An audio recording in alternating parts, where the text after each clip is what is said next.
Hey, this is Joe from Citrus County Porch Life, bringing you the AA Word of the Day for September 21st, 2024.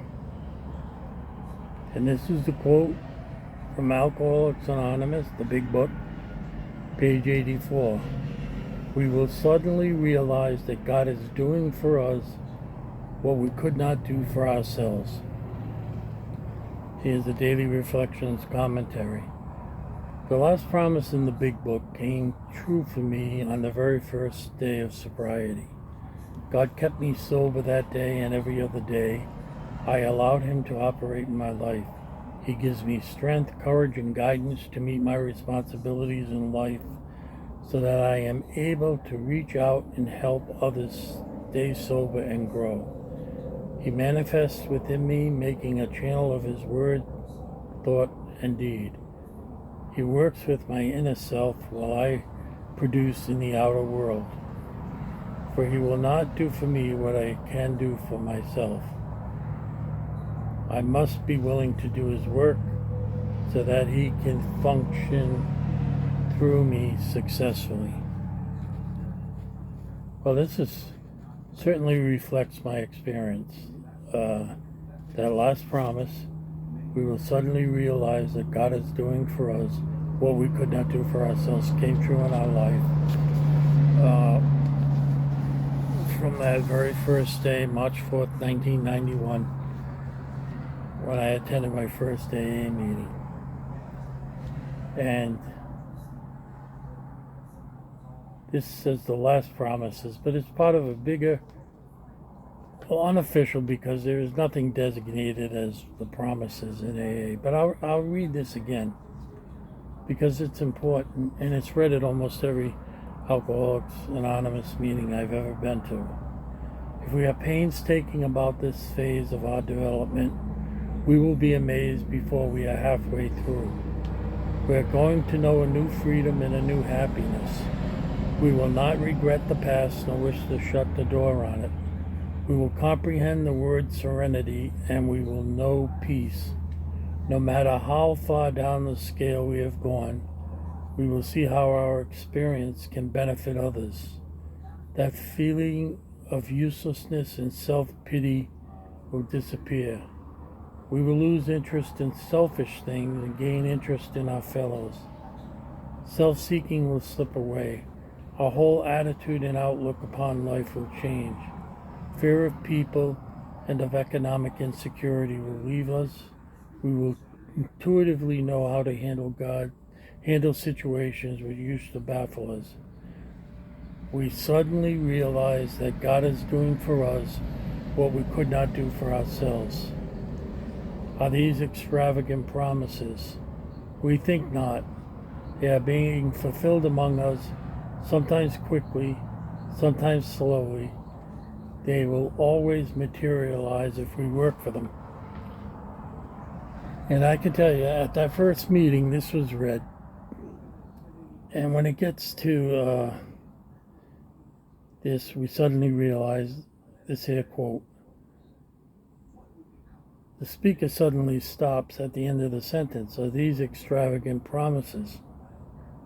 The speaker stops, and everyone in the room shouts out, "We think not." I jumped in my seat. I hadn't expected that at all. And it's like a group affirmation that what is in these promises is true. And the writer of the Daily Reflections hit it right on the nose. It is a free gift, but we're required to share this message. That's a 12th step. That we take this message beyond the meeting and out into the real world, and we help those sick and suffering alcoholics.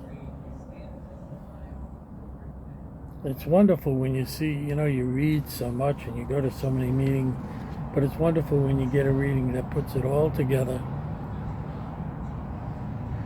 in a compact sense, so that,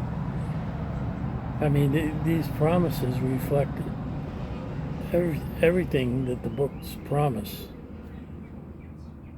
And, he speaks of, will comprehend the word serenity and will know peace. That came into my life very quickly after I stopped drinking. The serenity and the peace. One of the things I loved to do, but which disappeared from me, was reading. I had this, Dr. Bob Silkworth spoke of alcoholism not only as a spiritual disease, but as an allergy. And I felt that I was uneasy in my own skin. It's the only way I can express it. And all the things that I liked to do, I didn't do much anymore. One, because I was always focused on drinking, but I loved to read. And very quickly after I stopped drinking, I was able to sit down, television off. I was back in the 90s. I had records and cassette tapes, and I put one on and say, I'm going to read for this side. Then I'll get something to drink. I'll come back and I'll read for the other side. So 40, 45 minutes. Some of the tapes I had made, my own personal playlist, were on 90-minute tapes. So they were the 45, and then you flip the tape over. Well, it was automatic. You get 90 minutes. And I sat down for 90 minutes and did nothing but reading. That was a great victory. A really great victory for me. I learned that I could be by myself doing something constructive and not having the need to drink. Let's see. It talks about economic insecurity. Much of my economic insecurity had nothing to do with not having funds, but I didn't pay my bills. I had the money to pay them, but I didn't even want to take the time out to write a bill. Then you had to send in stamps. I had to send them in stamp mail. You couldn't pay them online.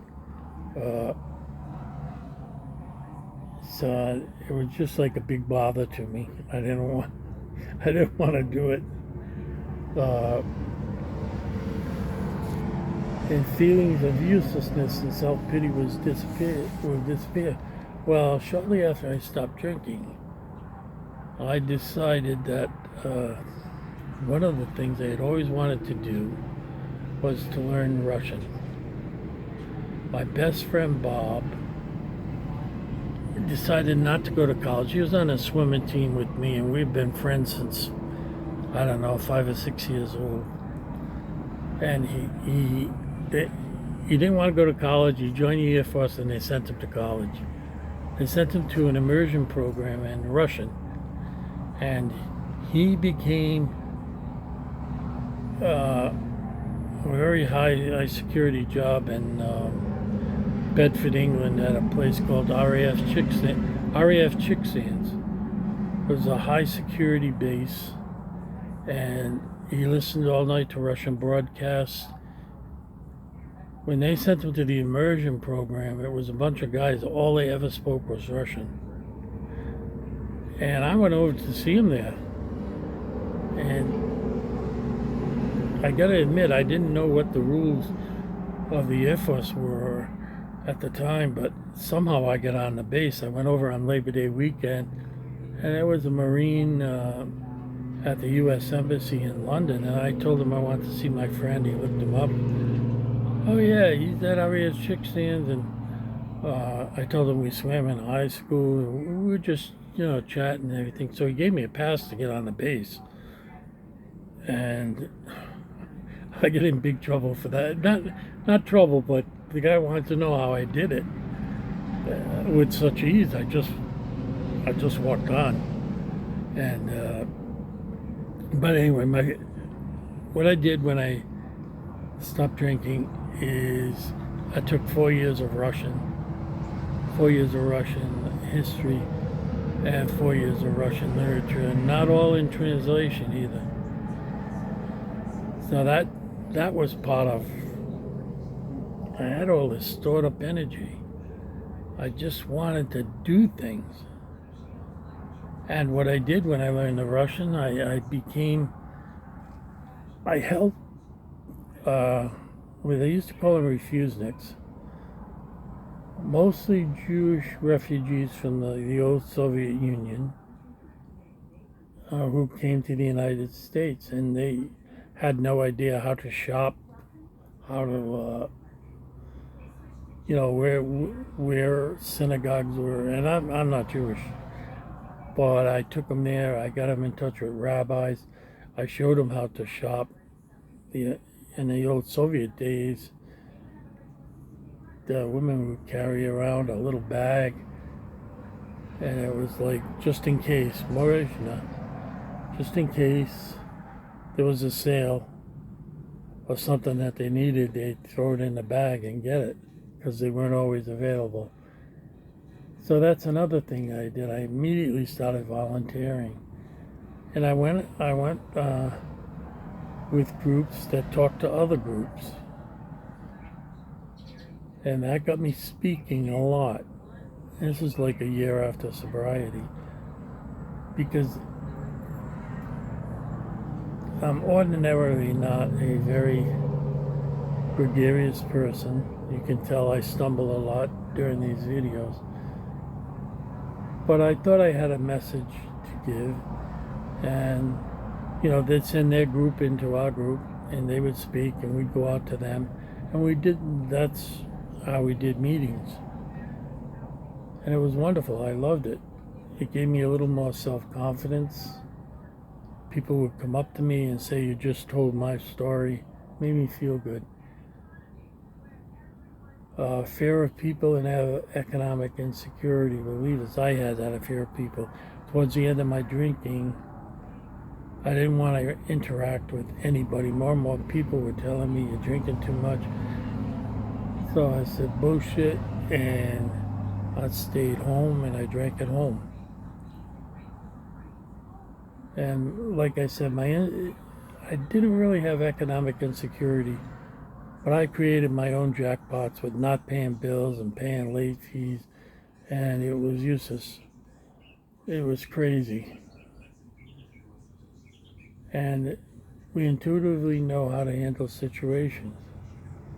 I mentioned once before that I went bowling one night in my hometown of Johnston, Rhode Island, and they had duck pin bowling, and one of my best friends was having a very good night, and I was hoping to get a picture of him getting a strike. And I took a picture while the other guy was, shooting the ball, and I shouldn't have done that. I should have been more courteous. And I'll tell you, he was drunk, and he was pissed off at me. He wanted to fight. My friends got there, his friends got there. They all agreed that was a bad idea. Tried to talk him out of it. I offered to get him another mug of beer. I wasn't drinking.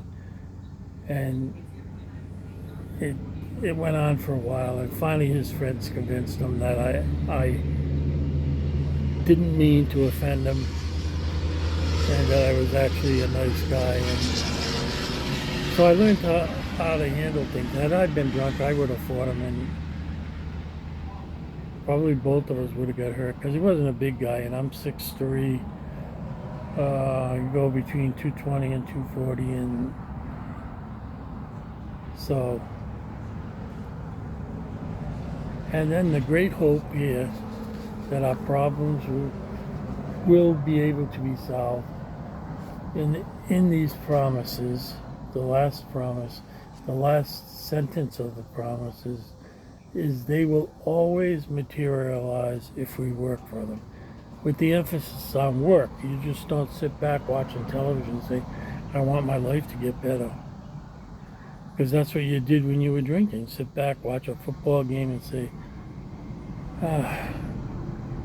I can't stand my life the way it is, and not do anything about it. Well, you've got to do the work. You've got to do the footwork. And so this is like one of the shortest daily reflections but you can see in it the great hope that this author had and the wonderful things that happened. They give an indication. God kept me sober that day and on every other day. So it does happen. Continuous sobriety is possible. So I've gone over my 10-minute limit. I'm doing like 15 and a half minutes. So God bless you. Have a safe and sober September 21st. And I hope to see you tomorrow.